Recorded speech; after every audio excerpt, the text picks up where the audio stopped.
You're watching No More News. His business empire was crumbling. The headline was quite accurate. Welcome to the 90s, Donald. Because it was like he got whacked right in the face. It was amazing. His empire could be at risk of collapse if the New Jersey Casino Commission decides not to approve Trump's bailout plan. By the fall of 1991, all 3 casinos had filed for bankruptcy. You know, I had a wife who was suing me for $2 billion. I had the banks, I had this, I had that. Back in the 1990s, you owed something like $900 million. Your empire was pretty much more than that. You owed more than that? 975 was personally guaranteed. That was just the small part. That was the harder debt. But I owed many, many billions of dollars. The leverage shifted dramatically over to the banks because it was no longer an issue of a bank and a piece of real estate. It was a bank in Donald Trump's actual survival. Trump owed money all over town to 72 banks in all. Pomerantz represented them as a group. How close was he to going personally bankrupt? Very. Trump makes a point of saying he never went personally bankrupt. But there's a reason why the banks decided to keep Trump whole. We made the decision that he would be worth more alive to us than dead. Dead meaning in bankruptcy.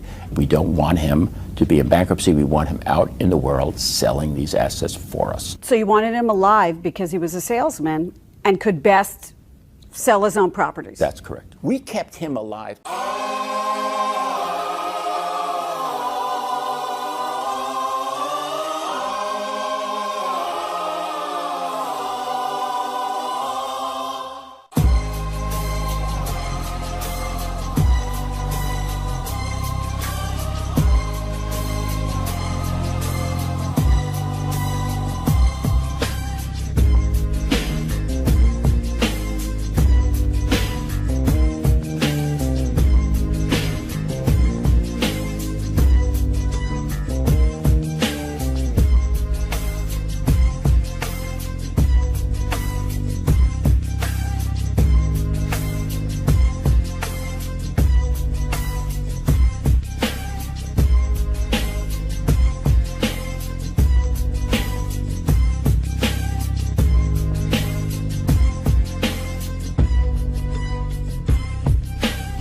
I think bankers look at Trump as a promoter, not as a CEO. At least that's the way I looked at him, and if you talk to other bankers, I think they share that opinion.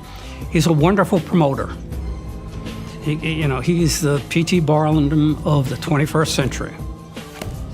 Donald Trump may have pulled off his biggest deal to date. Donald Trump had survived. He was too big to fail. The bankers do not want Trump to file for bankruptcy. There is this very influential small group, relatively small group of Jewish donors who give a disproportionate amount of the money to the Republican Party. Casino mogul Sheldon Adelson.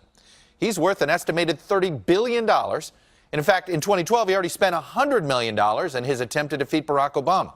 A season in politics now known as the Adelson primary. Republican presidential hopefuls eager to attract support and maybe millions from casino mogul Sheldon Adelson.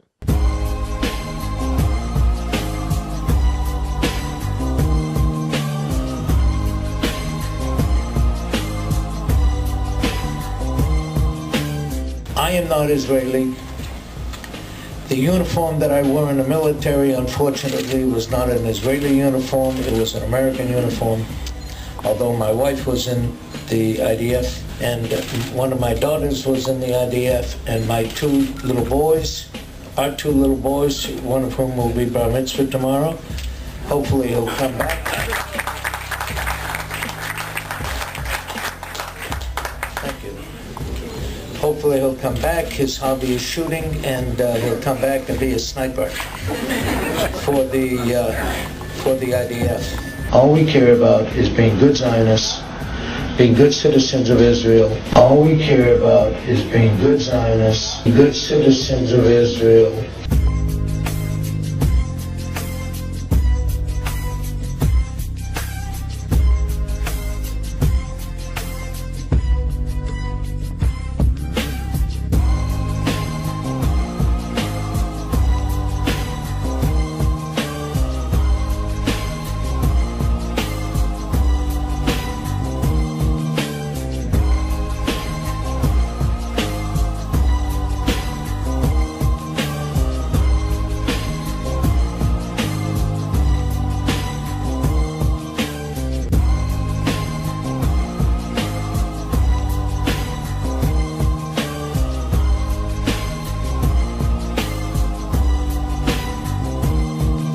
That victory would not have come without one other person besides Donald Trump, Sheldon Adelson. It is not about resources. It's about counsel, guidance, and wisdom. Sheldon Adelson didn't cut and run. Sheldon Adelson had Donald Trump's back. Sheldon Adelson offered guidance and counsel and wisdom of how to get through it. He was there for Donald Trump about how to comport oneself and how to dig down deep. And it was his guidance and his wisdom to help get us through. I am proud to stand with the state of Israel. That's why I'm proud to be a Christian Zionist.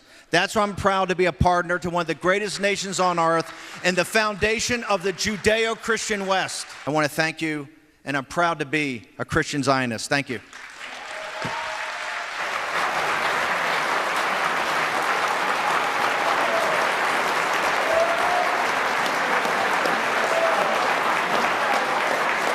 He has really become a leading donor and a leading figure in this hawkish, pro-Israel, conservative sort of circle that is so influential in American politics.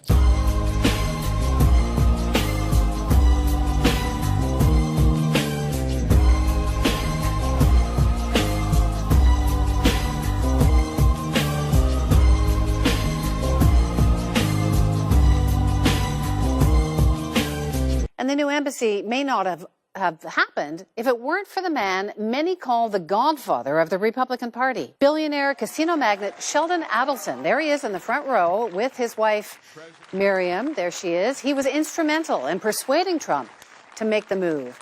Adelson is worth around $40 billion U.S. According to Bloomberg, You're the 10th richest man in the world.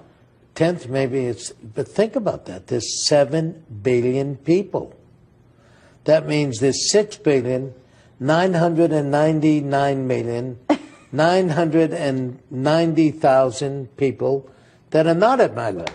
Why is Adelson so driven on these causes, the mostly Israeli causes? He is a cause donor. It's been really his animating political issue behind his donations for some time.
The billionaire uses his fortune to influence a lot of policy. He's the GOP's biggest donor, shelling out about $100 million to elect Trump and other Republicans in 2016. People are scared to some extent to cross him because they fear that if they anger him and fall out of favor with him, that his not only funding from him will dry up, but funding from this larger circle of Jewish American donors who give a lot of money in Republican politics.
became one of the most politically connected lawyers in the nation. The last 2 decades of his career were marred, however, by allegations of fraud, blackmail, and perjury. Roy Cohn is the single most evil person I have ever covered. If that's a magnet for you as a young man, it says you're soulless before you start. Donald Trump is probably one of the most important names in America today. Is, as I say, the closest thing to a genius I've ever met in my life. I'm a very stable genius.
None of the collusion narrative has been proven here except with respect to Israel, a very inconvenient area for Russiagate enthusiasts. How does Israel play into all of this?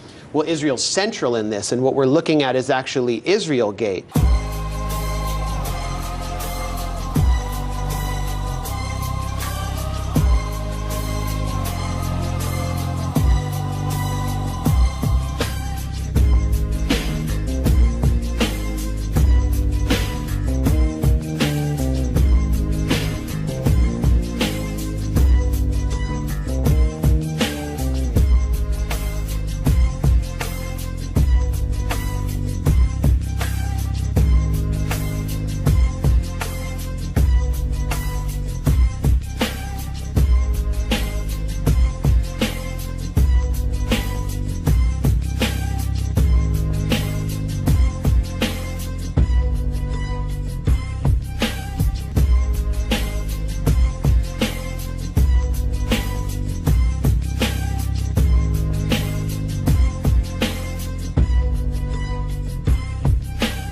The man on the right with Trump at the hotel launch party, Felix Sater, a twice convicted felon once tied to organized crime and a massive stock scam, someone Trump now maintains he barely knows. In his videotape testimony obtained by ABC News, Trump said he could not even recall what Sater looked like. If he were sitting in the room right now, I really wouldn't know what he looked like.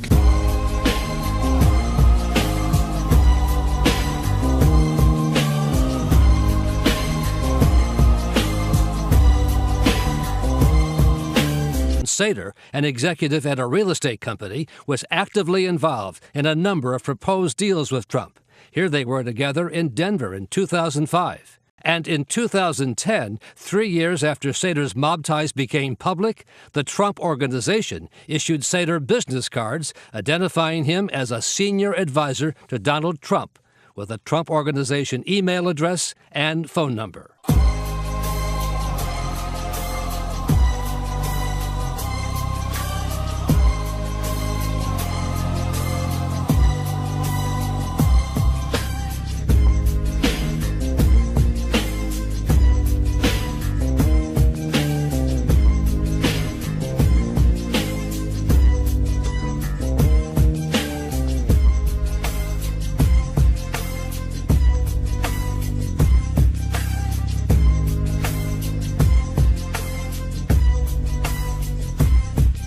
Why didn't you go to Felix Sater and say, you're connected with the mafia, you're fired? 2 years ago, Trump cut short a BBC interview after being pressed about Sater. I hate to do this, but I do have that big group of people waiting, so I have to. Okay, now hold on, one last question. Trump later said under oath he did not remember being interviewed by the BBC. Do you recall doing the interview? No, I don't.